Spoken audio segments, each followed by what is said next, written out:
Officially then, good morning and welcome. We're going to do some gentle yoga. We're going to start seated, so if it would be helpful, you can sit up on the edge of a blanket or a pillow. I'm going to sit on a blanket. So I'm going to fold it so that it's just an inch and a half or so thick. If you've got a really thick blanket, that'll be fine too. You're just gonna sit right on the edge of it.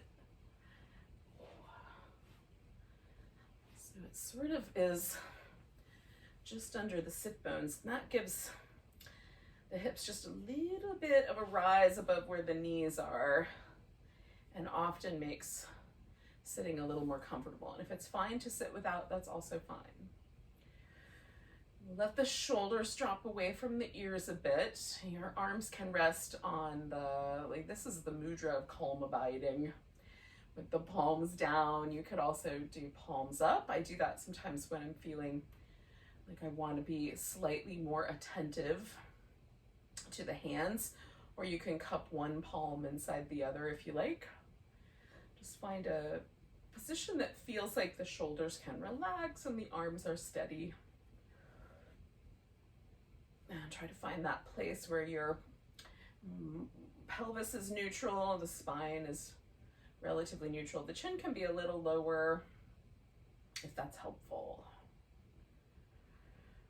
And then we'll just pause for a second and notice. So my favorite thing to notice is just the movement of the breath in the body. So the kind of movement of the rib cage, the sensation in the nostrils. For some folks, the paying attention to the breath becomes problematic. It might make you feel a little bit breathless. If that's the case, you might instead direct your attention to settling more deeply into your seat, or you might direct your attention to listening, or with this kind of soft gaze, kind of taking in the quality of the light in the room around you. Just pick a spot and direct your attention.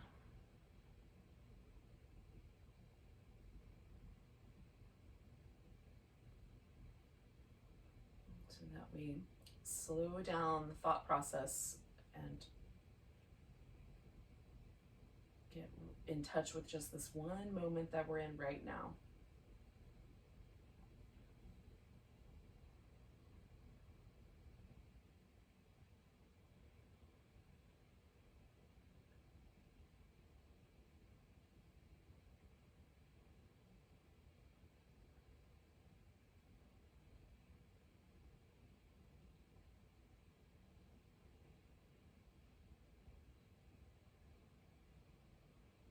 Couple more rounds of breath.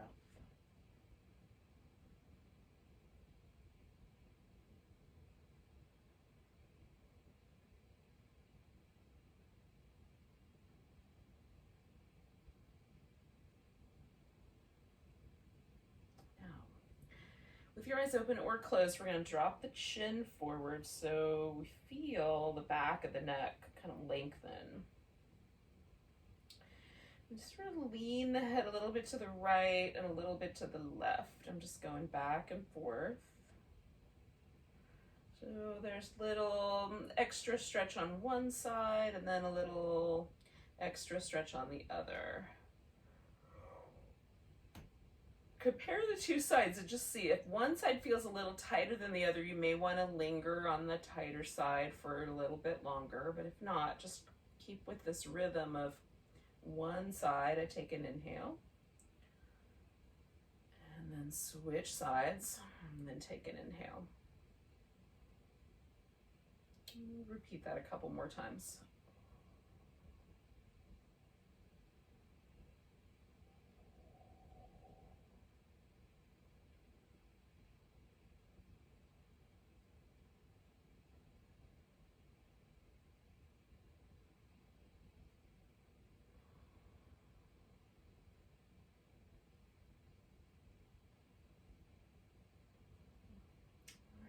Bring the head back up. Let the head fall backwards a little bit. It doesn't have to be all the way back. Everybody's neck is a little different. For me, my head will stop. It actually touches my upper back. I have a really short neck. So if your neck is longer, you may find that you end the amount of extension in your neck before your head ever stops somewhere. So it's just a matter of extending a little bit, like stretching out the throat, letting the head fall backwards a little bit. And then we'll do the same thing. We're going to kind of lean it to the one side and then lean it to the other. So we're feeling a little stretch now on this kind of front quadrant of the neck. It helps me to sort of draw the collarbone a little bit away from the ear, so that I can have a little more stretch there without causing trouble for the back of my neck.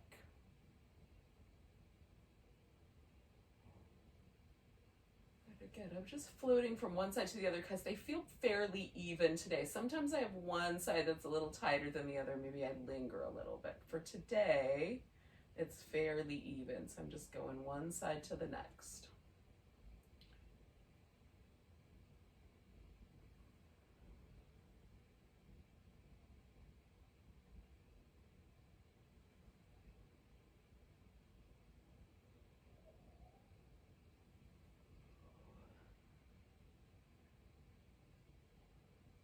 Do that on either side twice more.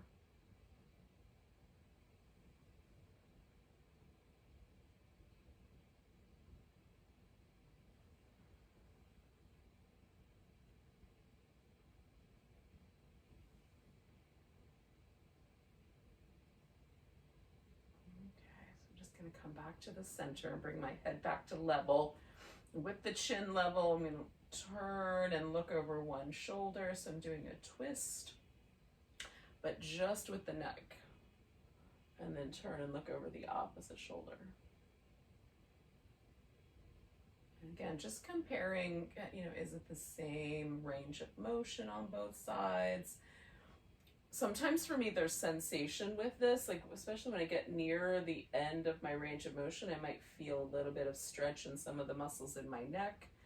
And then other days, there is no sensation. I just simply run out of room to turn my head.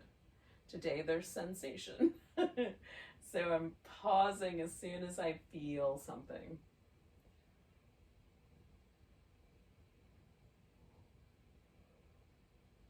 I'm going to do that one more time over each shoulder.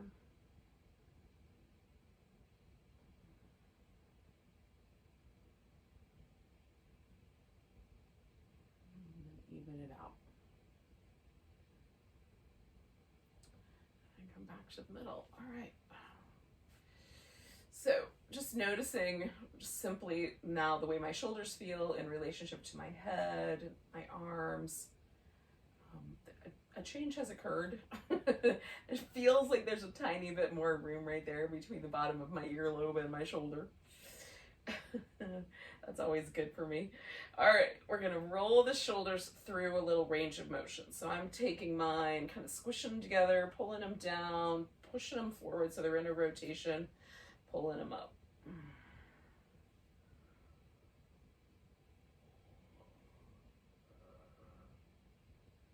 Whatever amount of movement is useful and available. One more in that direction. So now I can feel a difference between the sides. So my neck was mostly neutral, same on both sides. But now I'm noticing there is a difference in my right shoulder blade in comparison to my left, just in the way it wants to move and the sensation of moving it. I may or may not do anything about it, but I do notice it. All right, one more go in that direction. All right, so we're just gonna do a little squeezing the shoulder blades together and drawing them apart. So this is retraction, it's pulling the shoulder blades towards the center of the back, and protraction, pulling the shoulder blades kind of out around the edges. So retract them and protract them. You can include the arm bones with you, but mostly get the shoulder blades moving. One more of those. so then we're going to do elevation, which is hugging the shoulders up toward the ears, and depression, pulling them down towards the hips. Elevation and depression.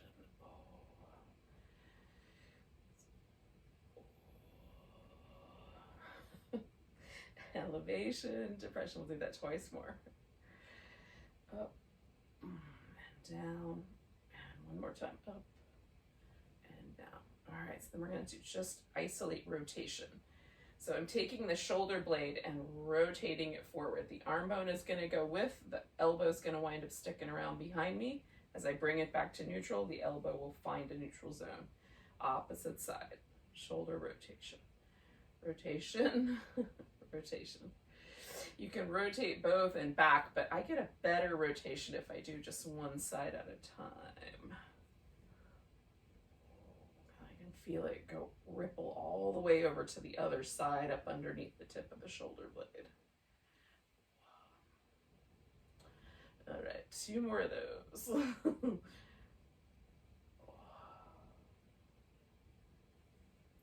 We're just doing the shoulder blades in natural movements, but sometimes sometimes we don't isolate those. It feels kind of interesting and nice to do so. Okay, so we're gonna do some little seated cat-cows. So I'm gonna keep the blanket, but I'm gonna loosen up my leg position and come right to the edge, so that as I tilt my pelvis forward, it kind of tilts off the edge of the blanket, and then as I tilt it backwards, I'll have a little bit of room to do that as well. Blanket kind of is aiding me in having a little bit of room.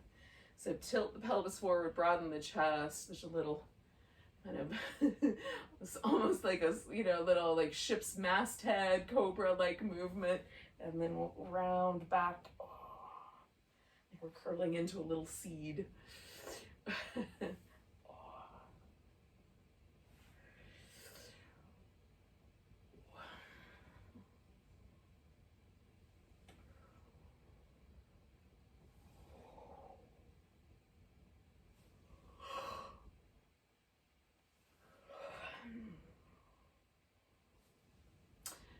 One more set of those. And then I'm going to come back to a more stable base and do this little flowy rotation. I call it the washing machine. So we're twisting from the rib cage now instead of from the neck. I'm just letting my head go along for the ride.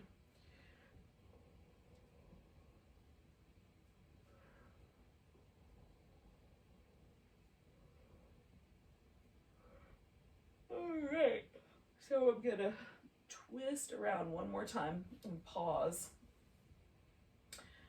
And sending the sit bones down, I'm gonna try to back off of my lower back and instead just twist this upper portion of my back just a little bit more. So less down at the bottom of the spine, more up near the top. Right between the shoulder blades is sort of a nice place to twist. It's a great area of the body to, like, for the muscles to kind of get a little bit of that, like, it almost feels like they're getting wrung out. They're not, but there's a little bit of a shearing that happens right there. Okay, so twisting the opposite direction again. I'm going to back off of my lower back because that's a little less friendly towards twisting. Try to get a little bit taller and twist mostly this upper portion of my back. It loves to twist.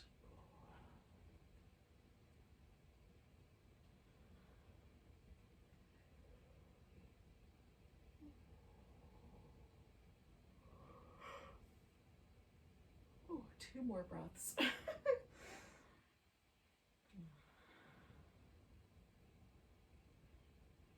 don't want to let go. Ooh. All right. Now, we'll do some little movements with the wrists, just turning the hands. And then go the opposite direction. We're going to lace the fingers together, just make like a little wave pattern with the wrists. Go the opposite direction if you can. Okay, we're going to stop.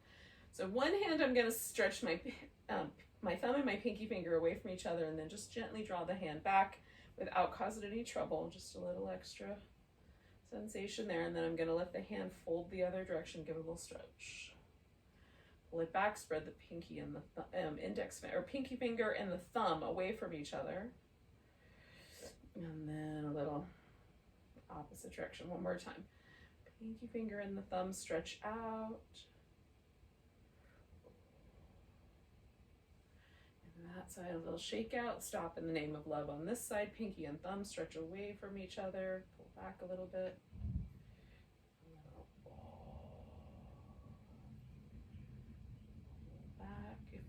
Just giving it like something to push into more than anything. So, all right, one more.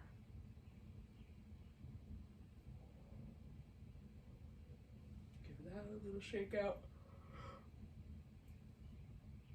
I try to get all the little finger bones jiggling. All right, now I'm gonna come off of my blanket, but if your blanket is really stable, you might be all right. I'm just gonna need it almost like a little bit of a kickstand. All right, so I'm gonna pick up one leg and do a little rock the baby.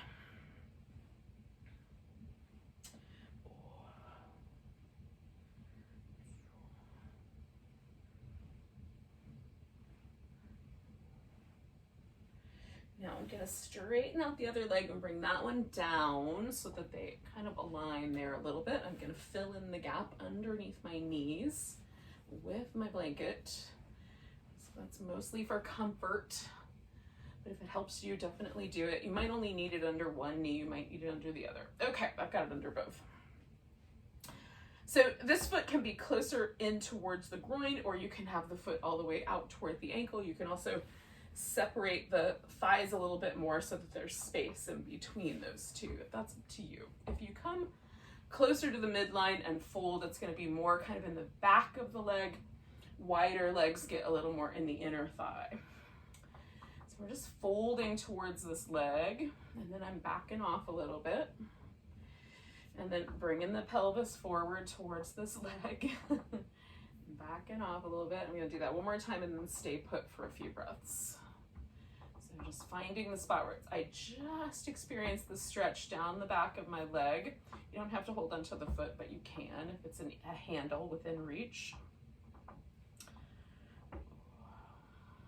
If it's not within reach, just prop your hands out or rest them on your legs, wherever it's comfortable to hold on. Sometimes I like to take my peace sign fingers and just make a loop around my big toe.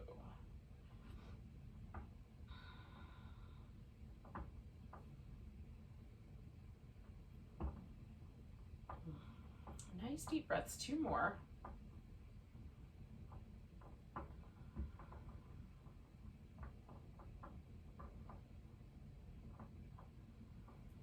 going to come back out. I'm going to use my blanket as a little bit of a kickstand on this side so I can grab hold of this leg and do a little rock the baby on this side.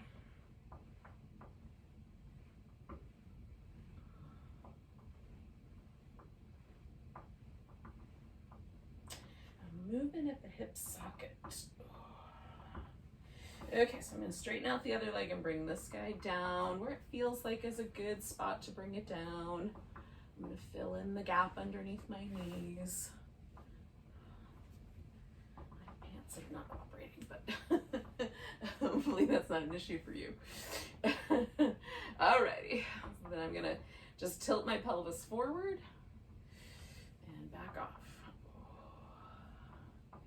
And tilt my pelvis forward and back off. And this time tilting my pelvis forward, stopping. Okay, I feel the stretch right there. I'm going to stop right there. Yes, I can grab hold of my foot. I don't have to, but I could.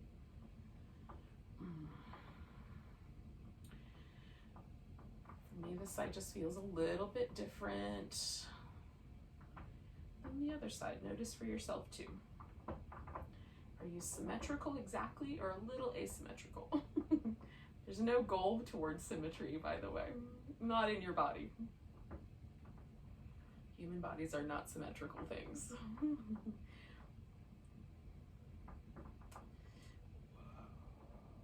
do 2 more breaths.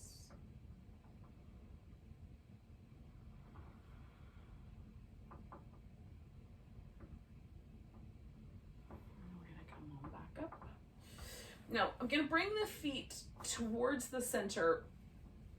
This little scoop out of my toes is going to wrap itself right around the end of my heel. So I've stacked my feet in a line with this leg basically in the same place it was before. I've just bent this leg that was out front.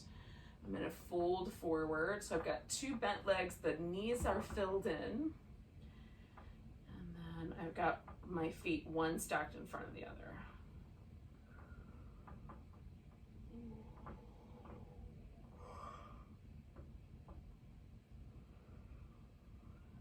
One more breath here.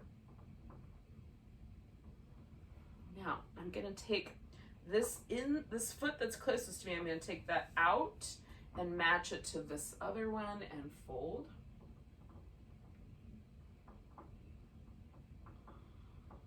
Notice if that's any different. It invites me to round my back more, but it may or may not do so for you. So choose appropriately.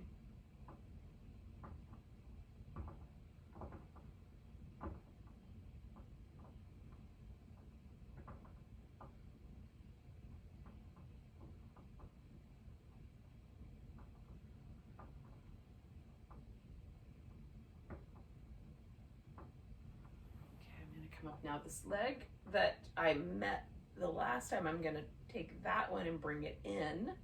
Again, I'm just cupping this little space right around my toes. I'm cupping the back of my heel and folding in. I'm doing kind of a sequence of butterflies. This one for me feels a little bit more, there's a little more sensitivity around my knees, so I'm going to just fill in the gap a little bit under my shin, see if that helps. Maybe I need a different spot. Yes. Something feels a little grouchy. Play with it until you like it better. Or get out of there. Whichever one's the right answer.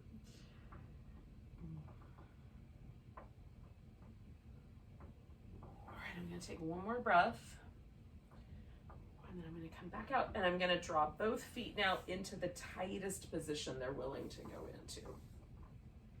And see if I can bring the front of my pelvis forwards. Generally, the tighter I get, the more my pelvis wants to drift backwards. I'm just going to see where I can position it. And then just pause. You can also pause sitting directly upright. That would also work. Leaning a little to the left and a little to the right, just checking out how this impacts my lower back. It's not a requirement to do so, but if you're intrigued, give yourself a little check-in.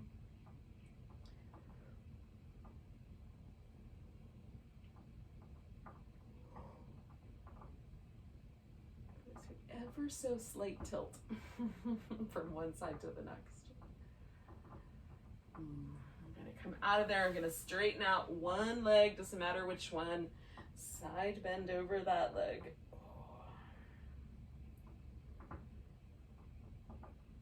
I'm going to take that arm that I just reached over my head. I'm going to reach around behind my back with it.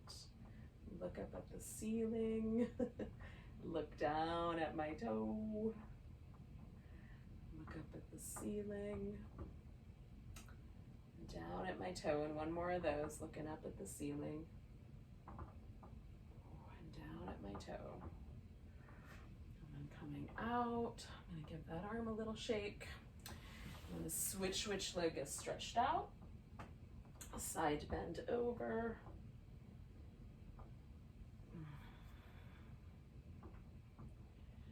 I'm going to take that arm I was just reaching over my head with, put it behind me, look up at the ceiling. And down at my toe, up at the ceiling, oh, down at my toe. One more time, up at the ceiling, down at my toe. I'm gonna come out of there, shake everything out.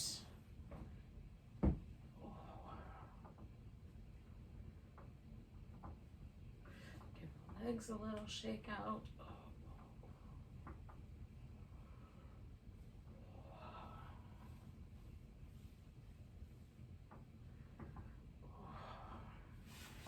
All right, and we're going to come back to where we started, which in my case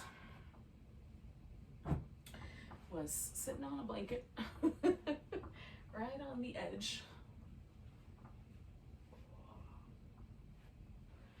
with my left leg in front, trying to find the sort of balance in my hips, shoulders relaxed. Just check back in. So taking a moment, whatever you did before, whether you paid attention to the light or you paid attention to the movement of the breath, just come back home to that and see if anything changed. Do you feel more relaxed, more present in the moment? Is it easier to notice now than it was before, or not? There's no wrong answer, just whatever the answer is what it is.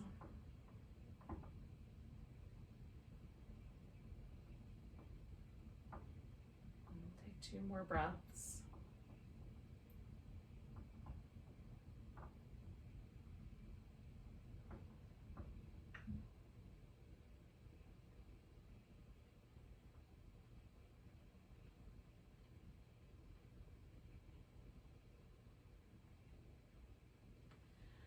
Bring the arms up, we'll do a big breath.